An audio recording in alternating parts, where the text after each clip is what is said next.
ఇప్పుడు 5 సార్లు ఎమ్మెల్యే 2 సార్లు మంత్రి అనే వ్యక్తులు 5 సార్లు గెలిచి 2 సార్లు మంత్రులు అయిపోయి చేశాను ఇంత చేసాము అంత అనుకునే వాళ్ళు ఎవరన్నా ఒట్లేస్తారా పిల్లల పైన?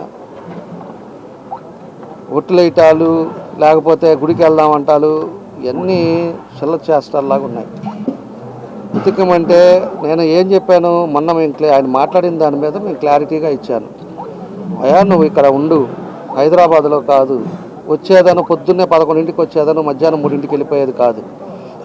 నువ్వు ఏడే ఉండు, ఇక్కడే ఉండి ఎవరిదైనా కూడా పొరపాట్లు ఉంటే నువ్వు కూడా ఎన్డీఏ కూటమి మీద ఉన్నావు. ఎన్డీఏ కూటమి మీద ఉండేటప్పుడు నువ్వు ఎవరన్నా కూడా ఇక్కడ పొరపాటులు జరిగినా ఎక్కడైనా కూడా కబ్జాలు జరిగినా ఏ ఇబ్బంది జరిగినా కూడా నువ్వు నిలదీయటానికి నీకు హక్కు ఉంది అని అంత క్లారిటీగా చెప్పాను నేను.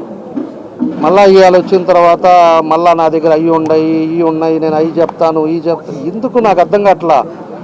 నువ్వు చెప్పరా స్వామి, నువ్వు ఏడే ఉండు, నీకు ఎవడేం చేశారో నువ్వు చెప్పు అని మేము చెబుతా ఉంటే పొద్దుగూకులు రావటం, ఏదో ఒకటి మాట్లాడటం, వెళ్ళిపోవటం, లేకపోతే మా కొడుకు మీద కొట్టేస్తానంటాం. ఏంటో ఈ భాష ఏంటో మాకు అర్థం కావట్లా. తర్వాత రెండోది మెప్మా అన్నాడు. మెప్మాది కూడా నేను క్లియర్గా చెప్పాం. మెప్మాది ఆల్రెడీ ఎంక్వైరీ చేసాం, నారాయణ గారికి చెప్పాము. అక్కడ కూడా స్టేట్ గవర్నమెంట్ నుంచి కూడా ఎంక్వైరీ చేశారు. ఇక్కడ కలెక్టర్ గారు ఒక ముగ్గురిని కలిపి ఇక్కడ ఎంక్వైరీ చేశారు జరుగుతుంది.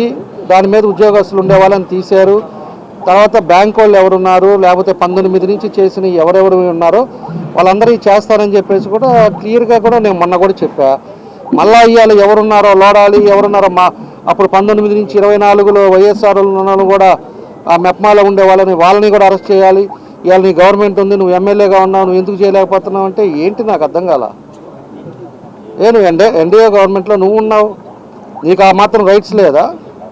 నువ్వు పోయి కలెక్టర్ గారి దగ్గర కూర్చొని స్పెషల్గా ఒకటి ఎంక్వైరీ చేయించు. ఎవడు కాదన్నాడు దీనికి? ఎవడన్నా మా పక్క ఎవరైనా తిరిగే వాళ్ళు ఏదైనా పొరపాటు ఉంటే కూడా తప్పకుండా దాని మీద యాక్షన్ తీసుకో, తప్పులేదు దాంట్లో. 19-24లో మీ సైడ్ నుంచి ఎవరున్నారో వాళ్ళని కూడా బయటికి తీయమని చెప్పి నువ్వు అడుగు. ఊరకనే ప్రెస్లో మాట్లాడి మా కొడుకు మీద ఒట్టు అంటాం ఏంటది నాకు అర్థం కాదు. నువ్వు పోయి కలెక్టర్ గారి దగ్గర ఎందుకు మాట్లాడలేవు? లేకపోతే అక్కడికి వెళ్ళేసి స్టేట్ గవర్నమెంట్లోకి వెళ్ళి సీఎం గారితో కూడా మాట్లాడి వేయించు, స్పెషల్ ఎంక్వైరీ వేయించు, నారాయణ గారిని గలు. నువ్వు కూటమిలో ఉన్నావు కదా, 5 సార్లు 2 సార్లు కదా. 5 సార్లు అనేవాడివి నువ్వు ఏం మాట్లాడతారో నాకు అర్థం కాదు. కాబట్టి మెప్మాది మేము క్లియర్గా 2-3 సార్లు చెప్పాం. మన ముఖ్యమంత్రి గారు మీటింగ్ జరిగేటప్పుడు కూడా కలెక్టర్ గారిని అడిగా, ఏమండి ఏమైంది ఎంక్వైరీ ఏం జరుగుతుందని చెప్పేసి కూడా అడిగిన తర్వాత మేము ఆల్రెడీ ఎంక్వైరీ జరుగుతూ ఉందండి అని చెప్పేసి ఆయన చెప్పాడు. నువ్వు పోయేసి కావాలంటే వచ్చి సర్రని పోవటం కాదు, నువ్వు వచ్చి ఆయనతో కూర్చొని మాట్లాడు, తప్పులేదు. ఫోన్ చేసి మాట్లాడేది ఏంది? ఫోన్ చేసి మాట్లాడాను, లేకపోతే అక్కడి నుంచి ఉత్తరం పంపించాము, ఇవి కాదు. నీకు చిత్తశుద్ధి ఉంటే నువ్వు నిజంగా ఏదో దాని మీద ఏదో ఆతృతిగా ఏం జరిగిపోయిందో తెలుసుకోవాలన్నప్పుడు నువ్వు పోయి కూర్చొని మాట్లాడేసి దాన్ని ఎంక్వైరీ ఫాస్ట్గా వేయించి ఎవరున్నారో పేరు నువ్వు కూడా ఇవాళ మేము ఎమ్మెల్యే అవ్వచ్చు, కానీ నువ్వు కూడా కూటమిలో ఉన్నావు, నీ పార్టీ కూడా కూటమిలో ఉంది, నువ్వు కూడా ఉన్నావు కదా, ఒక బాధ్యులుగా ఉన్నావు కాబట్టి నువ్వు కూడా అడుగు. మేము కూడా రమ్మంటే మేము కూడా వస్తాం, మేము కూడా ఉంటాం, కలెక్టర్ గారిని అడుగుదాం, ఎప్పటికల్లా తెలుస్తామని చెప్పేసి కలెక్టర్ గారిని అడుగుతాం. ఆ తర్వాత ఇంకా ఏం మాట్లాడాడు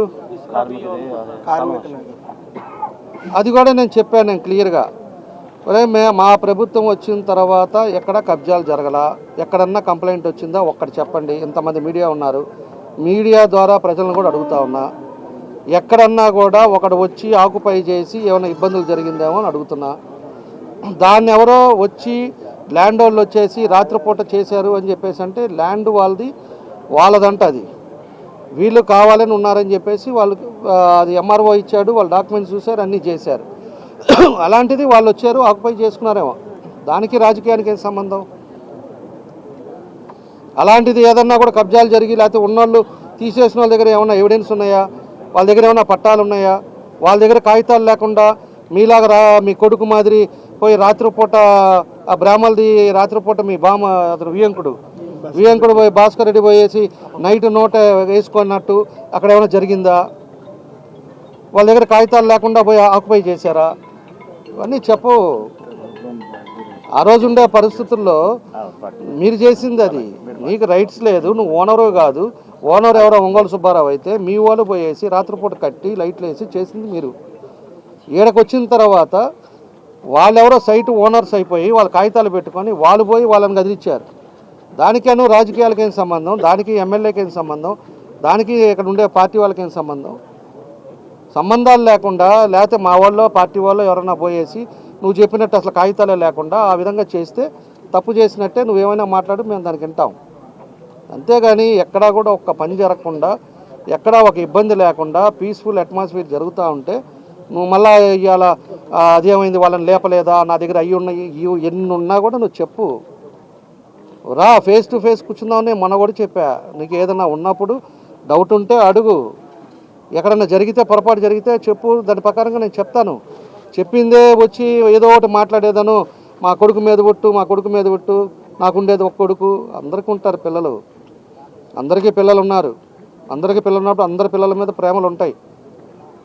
నువ్వు ఇదివరకు ఎట్లా చేసావో, నువ్వు ఉండేటప్పుడు నీ యాంకరంతో ఎంతమంది ఇబ్బందులు పడ్డారా, లేకపోతే మీ కొడుకు శిశీంద్రి వాళ్ళ గంజాయిలు తాగేసి అన్ని కుటుంబాలు నాశనం అయిపోయినాయా? అందరూ కూడా చేసేటప్పుడు చెప్పుకోవాలి. నువ్వు ఉండేటప్పుడు, పదవిలో ఉండేటప్పుడు, నువ్వు ఉండేటప్పుడు మీ వాడు చేస్తున్న పనులకి నువ్వు చెప్పాలి.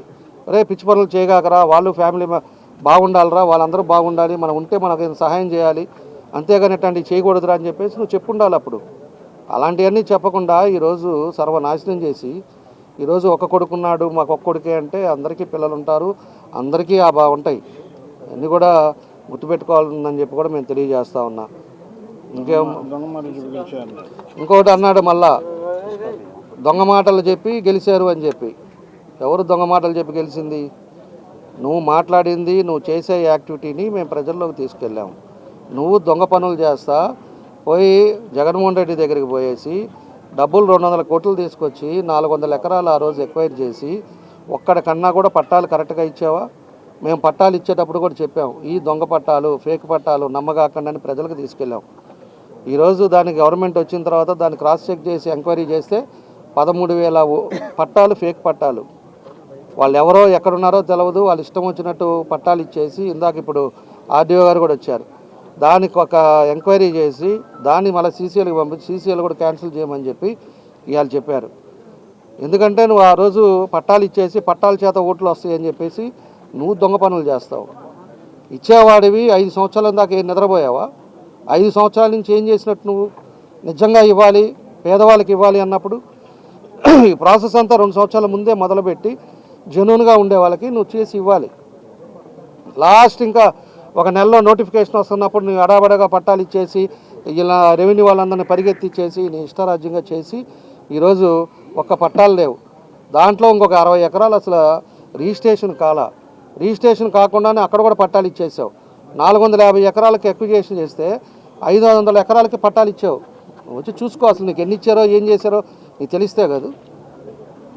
ఇష్టం వచ్చినట్టు రాసి ఆందోళన చేసింది నువ్వు చేసింది. నువ్వు మోసాలు చేసి అబద్ధాలు, పచ్చి అబద్ధాలు ఆడతా ఇవాళ పక్కన వాళ్ళందరిని వాళ్ళు అబద్ధాలు ఆడుతున్నారు, నేను అట్లా చూస్తున్నాను, మాకు ఒక్క కొడుకు, మా కొడుకు మీద ఉట్టేస్తా. పిచ్చి భాష మానుకో, పిచ్చి పద్ధతులు మానుకోవాలని చెప్పి కూడా నేను హితవు చేస్తున్నా. నేను హైదరాబాద్ ఉండగాక హైదరాబాద్ నుంచి రా, ఇక్కడే ఉండి ఏది ఉన్నా కూడా మేము చేసే కార్యక్రమాల్లో ఏదన్నా పొరపాట్లు ఉంటే కూడా నువ్వు చూపించు. తప్పకుండా కూడా మేము తప్పు ఉంటే మాత్రం ఒప్పుకుంటాం. తప్పు లేకుండా నువ్వు చేసిన తప్పులు, నువ్వు చేసిన పనులన్నీ కూడా ఎదుటోళ్ళ మీద రుద్ది కావాలని చెప్పేసి ప్రజల్ని ఏదో విధంగా 4 సార్లు చెప్తే అది నిజాలు అవుద్దని చెప్పి ఆలోచించడం తప్పని చెప్పి కూడా నేను తెలియజేస్తున్నాను. కానీ ఇక్కడ ఉండే ప్రజలు, ఒంగోలు ప్రజలకు తెలుసు, జిల్లా ప్రజలకు తెలుసు, ఈరోజు నీ యాక్టివిటీ ఏంది, నీ భాష ఏంటో, నువ్వు ఏ పరిస్థితుల్లో మాట్లాడుతున్నావు అనేది ఈరోజు ఉండే అందరికీ తెలుసు అని చెప్పి కూడా ఈ సందర్భంగా నేను తెలియజేస్తున్నాను.